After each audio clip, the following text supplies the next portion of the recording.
Hello, credit union executives. Welcome to See You on the Show, where we give you up-to-date information on how you can reduce risk, keep key talent, and take a strategic approach to your personal financial wellness. Hosted by me, Doug English, a certified financial planner and former credit union insider with ACT Advisors.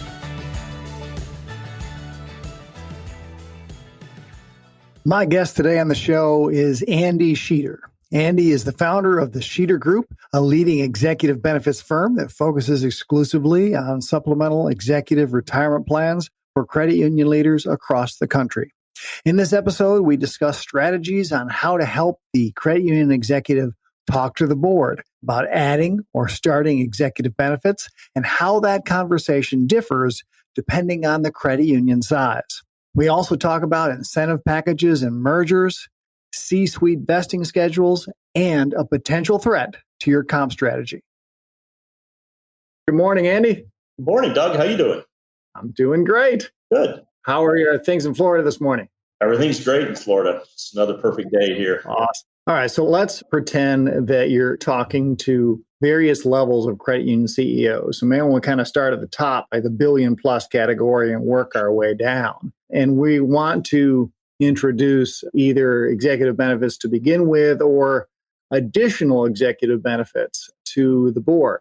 And what I've heard from various CEOs that we work with and recruiters is that credit union executives really struggle with asking for something for themselves. They feel like they're put in a weird position, and they have a hard time bringing that up. Now, ideally, right, they wouldn't have to bring it up. The board would go to an educational session somewhere and come back and say something to the executive. And that's part of what we're trying to do here, right, is to create that content. But let's say your board just goes on the cruise, never goes to the sessions, right? How do you bring up not just collateral assignment, but just the whole idea of either executive benefits or additional benefits? Starting with so let's say they're $1 billion plus. So maybe in that case, how would you approach it? Yeah. So the good news is if you're a newly hired CEO and you use a search firm, that search firm is going to inform the board about them. So they should be well aware of them from that point of view. If that's not the case, then it's really up to the CEO to start the conversation. The best thing to do, really, in my opinion, is to give them statistics. So we have a lot of statistics. There's a lot of statistics from other avenues that a CEO can go to. And what they're going to show is that virtually all CEOs of $1 billion plus shops have an executive benefit plan. From there, you can educate the board on why credit unions put them in. They're put in to retain the executive is the key thing and ultimately reward him or her. So you have to start with the education, and you can hope that you'll give them enough information that they'll want to invite somebody like myself to come in and give them just an overall education on executive benefit plans 101. Why do credit unions put them in? How do they put them in? How does it impact your credit union? What are the advantages and disadvantages of different types of plans? And typically the boards are receptive to that. I would think they would know in the $1 billion plus category, at least from what I've seen, it seems like everybody has some form of a retention program, right? The golden handcuffs of the collateral assignment or other programs. What I hear from CEOs sometimes is that they really struggle with the difference between the life and compensation experience of their board versus the compensation experience that they receive. Mm-hmm. And the county employees, state employees, telephone company employees don't usually get split dollar programs as part of their benefit package. Right. Have you seen any, what kind of strategies have you seen to deal with those differences? Yeah, the best strategy is to target a benefit as a percentage of income replacement. So if you're dealing with teachers or county or government employees, they're typically going to have nice pensions, and the pensions are going to be targeting a certain percentage. So let's just say it's 60%. Yep. So when you talk benefits to those people, you should be talking about a target income replacement, not necessarily a dollar amount. And when we're working with the board, when we know that we're in a good position, it's when they start talking to us about income replacement percentages instead of dollar amounts. So the conversation starts going, do we want to provide 60, 65, or 70%? When you start to hear that, you're have that conversation going the right way for sure. That makes sense. You're talking their language because they get the permanent replacement, not 20-year replacement. The way I'm used to seeing split dollar plans is it's just for a period of time that they get that replacement, right? Yep, that's correct. Yep. Is 20 the most often period of time you see? Yeah, 20 is a good average. A lot of it depends on the age at which an executive is going to retire and also their tenure with the organization. So if somebody's going to retire at age 67, and at that time they're going to have about 10 years of service in with a credit union, your benefit period is probably going to take you to maybe to age 85, which would be 17 years of benefits. But typically, if somebody retires at age 60 or 65, it's usually going to be that 20, even sometimes 23 years of benefits. All right, very good. So in the $1 billion plus category, let's say that the executive already has a benefit, call it split dollar. And as you know from the various surveys in the industry, at the $1 billion plus category, they tend to have a lot of additional benefits as well. The 457B, maybe F, other services paid for. Any thoughts around how to bring those additional services up with your board? Yeah, so the good news is that the level we've had a lot of instances where the directors have gone to these conferences, and learned about them, and they actually bring them up, which is always great. But that helps a lot. Getting back to the directors that just went on the cruise, enjoyed the cruise, and didn't go to any of the breakout sessions, in those particular situations, typically starts with the CEO. And the CEO wants to seek out some alternatives and really an overall analysis of their total executive benefits package. And in doing so, they're probably going to learn, okay, number one, is my benefit level competitive today?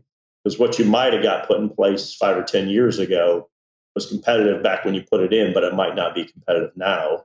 And then number two, are the strategies I'm using today still the best strategies that I have available, or is there something else that's going to work better?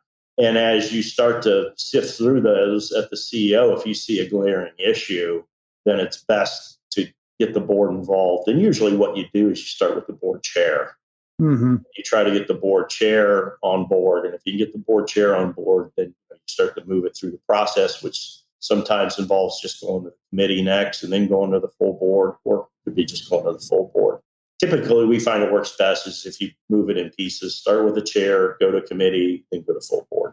Great. So that's a significant takeaway. So then what I'm hearing is make sure your board chair, at the very least, goes to conferences. Make sure they actually attend sessions.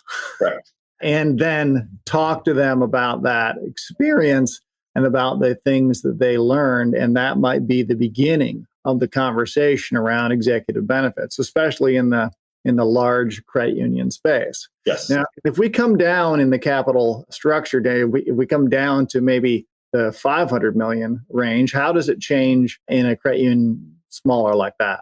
Yeah, so in those situations, the further you go down, the less common benefits are, but it's not a huge night and day difference. So you might have roughly 80% of the CEOs have benefits versus essentially all CEOs at $1 billion plus have benefits. And so it adds a little bit more of a challenge, but still, I mean, that's a pretty good argument. 80% of CEOs have them. Yeah. If you even move down further than that, that number goes smaller. And then the more is quote unquote selling you have to do as a CEO to your board, to let them know that these benefits are out there, get them introduced to them, and talk about why they should have them. Yeah. Is there any portion of the board's fiduciary duty that they are covering by putting in some kind of executive plan that protects the continuity of the executive team? Or the ability to get the next executive team? Yeah, any credit union should have a succession plan in place, which would involve that continuity of the leadership. So certainly fitting executive benefit plans into that should be an important part of that business succession planning. Pretty much any credit union should have that. Whether or not it's a fiduciary duty that's required, I'm not real sure, but it really should be done. So let's talk about when you've seen it not work. You think of some situations where this is how not to do it to bring up executive benefits. What sort of things come to mind? Where it's not worked is where CEOs, for lack of a better term, got a little too greedy. And so they came in with really astronomical requests for their benefits. And this is more the case in your smaller credit unions, pretty much requesting benefit levels that aren't in line with what their peers are getting and really aren't in the credit union's best interest because they're too big. So whenever you come to your board and ask for a benefit, I always recommend having peer information, peer data on what's acceptable, and being able to prove to your board that, hey, what we're suggesting here is in line with what other credit unions are doing. And if you can do that, you should be in a pretty good position. And it's really a fine line that I see with CEOs requesting benefits in terms of them feeling self-serving, looking for a benefit just for themselves versus having to push the board along. Because frankly, some boards do need that little shove. To say, okay, we need to talk about this. And then once you start talking about it, to continue talking about it. Because I've seen plenty of situations where we've had a meeting, it's been a nice meeting, and then the board just doesn't decide that they have better things to do and don't want to bring it up again. And then what happens is 2 years go by, everybody forgot what you talked to them about. So now you're starting from scratch. And so once you get it introduced, so long as there's interest there, the CEO sometimes has to be the driver of that to continue to move the process forward. So that's some really great feedback. So what do you think the timeline should be? So you get a new board chair. Let's say you've been stuck, right? You can't get traction with executive benefits. You get a new chair, and so you feel like you have a bit of a fresh start. Yep. So you kind of just walk me through what you would consider to be the ideal series of steps and timeline if you were in that situation. Yeah, if it were me, I would develop some sort of relationship with that chair first. I don't think I'd be the first when they step into that. I want it now. Yeah. So I would be patient from that point of view. Let him or her get settled into their position, start to get comfortable. And then I would just bring it up as an educational point of view. You could present the board chair with your own information that you gathered from a website or any information you get from us. That's one tactic. The other is to encourage that person to go to a conference and sit in on an educational session. I know there's certainly conferences out there that are exclusive to CEOs and their board chairs. So that's a perfect example when you're sitting together and can learn about them. And that's how you start the dialogue. Now, when that happens in the process, just depends on how that board chair develops their relationship with you.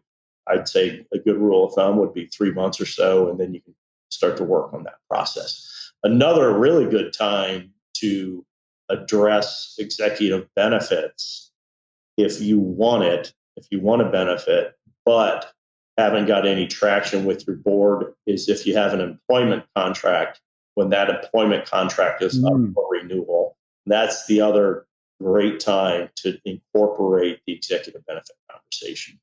Now that makes a lot of sense. So your contract's going to come due in a few months, and you introduce the subject of, just the math of the situation. You can't possibly replace a reasonable percentage of your pay with what you can save in traditional retirement plans, right? We both know that's just not mathematically possible, which is the reason these things exist, right, Andy? Correct. Yep. Yeah, there's just no way to do it. Yeah, and that's another great time, not just to bring up you don't have a benefit. It's also a good time to bring up evaluating an existing benefit. So do I want a benefit increase? Do I want some sort of analysis to see if my benefit's still competitive? We have a lot of success bringing that up at the contract renewal. Yeah. Yeah. Now, well, talk to me a bit about mergers. There's this tremendous amount of merger activity going on in the industry. And what do you see happen when that occurs? How do they leave the benefits as it is? Do they true them up? But what sort of activity have you seen? Yeah, so generally they'll take over the benefits, obviously, and that's all settled before the merger. It has to be disclosed what benefits will be coming over from the merging credit union. Typically, there's triggers in there for change of control that vest that executive that's coming into the new entity. So they're automatically vested in their benefits. So that's sort of done and set aside. That one's locked in. Yeah. And what I'm seeing a lot now, and I have been for the last 5 years, is credit unions are merging in, large credit unions are merging in smaller credit unions. Mm-hmm. They may have a CEO of that smaller credit union that does not have a plan. They'll provide a plan to the smaller credit union that will take care of the key executives pre-merger. So that way, when the merger happens, the smaller credit union executives are getting some benefits to give them some retirement protection. Because sometimes they come over and work for the new entity. Other times they're merging into the credit union because the CEO or some key executives are getting ready to retire. So this allows them to have a more reasonable retirement package. So it's really used as an incentive to bring in smaller credit unions and merge them into your larger entity.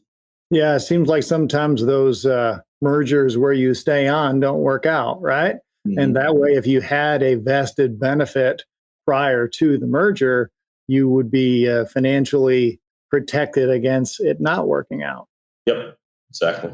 Tell me about the vesting. Do you see CEOs ladder the vesting so that their C-suite doesn't all get fully vested at the same time and head out the door, or do they not concern themselves with that so much? Yeah, they typically ladder them. The most common laddering that I see, is going to be on the senior VP level. So, for instance, I have several clients who have a CEO who's going to retire in the next 4 years, for example. So what they'll do is they'll put investing for those senior VPs that require them to stay with the credit union, let's say for 6 years or 5 years. So they want to keep them around a year or two after the CEO retires. So that way they have some continuity there. And if they stick around, they're more inclined to possibly stay for the long term. And so they do that quite a bit with the vesting schedules to keep that continuity. Otherwise, vesting is so completely customized. It's different for every organization. But typically, you're trying to balance with vesting, you're trying to balance the retention aspect with the reward aspect. So we want to keep this CEO around. And as they start to get closer to retirement, vesting becomes less important. So it becomes a lot more liberal for the CEO. So if they decide, I originally want to stay till 65, but I'm 63 and I'm done. I'm ready to retire. The vesting tends to be a little bit more liberal to give that individual the freedom to be able to retire. Awesome, Andy. Well, let's circle back to the key takeaways for the senior executive or other members of the C-suite that are trying to get either executive benefits started or additional executive benefits into the equation, into the discussion. So the first point I heard is to focus on your chair. Start with your chair, build a relationship with that person, and look to introduce the conversation there. And the second takeaway was to focus on income replacement percentage, not dollar figures, but percentage of replacement, especially if you have a board that is made up of people with pensions that have a fixed percentage of replacement income. That's a conversation that will resonate perhaps better than a high dollar figure that could they have a harder time swallowing, right? Sure. Yep. And then the third was to get your board to attend conferences, to go to the meetings, and to be educated about the way to retain top talent in the credit union industry, the way to recruit top talent in the credit union industry, and then what's normal, what we see in the surveys across the industry, and what is kind of working its way down as far as maybe even the $100 million level for credit union asset size. With that said, Andy, I'll ask you to look forward for a second to regulation or other changes that you see coming in the industry that are either a threat or an opportunity to executive suite compensation strategy. Yeah, I think one threat, and this really isn't from a regulatory point of view, but one threat really to all retirees is lower interest rates. The impact those have on dividends that life insurance companies pay, and that also impacts your annuity payouts, because obviously annuities are tied to interest rates. So making sure that you understand how this low interest rate environment impacts your benefits by running reprojections to make sure that your plans that you were put in place are going to accomplish what they were meant to accomplish based on where we're at today versus where we were at 5 or 10 years ago. That's certainly an important factor. The second thing is the excise tax that's been around since December of 2017. I have a feeling that's here to stay. So knowing how benefit payments that might be paid 10 years from now are going to impact the credit union, that's certainly an important thing to look at and continue to evaluate and determine if things need to be changed. Obviously, regulations get a little more scrutinized. It seems like every year, as it relates to executive benefit plans, regulators are paying more attention to them. They're learning more about them. So they're knowing what to look for, which I think is a really good thing, especially if the credit union is prepared to be able to answer the questions and provide the material that regulators want to see. And that's something you really need to focus on when you're looking at providers. It's making sure you're using a provider that can help you when that examiner or auditor comes in, has you prepared to be able to answer all the questions that they may ask you. Excellent. Well, thank you, Andy, for what you do for the credit union movement and for helping us try to build content that will allow the leaders of the credit union movement to get the benefits that they need to have a reasonable replacement of their pre-retirement income. Yeah, my pleasure. Thanks, Andy, for your time today. All right. Take care, Doug. That's all the insider credit union knowledge we have for this episode. Can't wait for the next episode? We're always available through our website at act-advisors.com. That's act-advisors.com. See you next time and see you on the show.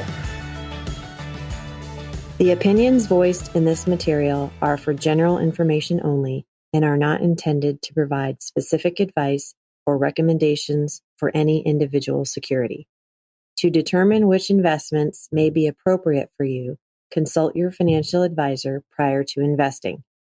Economic forecasts set forth may not develop as predicted. All performance referenced is historical and is no guarantee of future results. Indexes are unmanaged and cannot be invested into directly.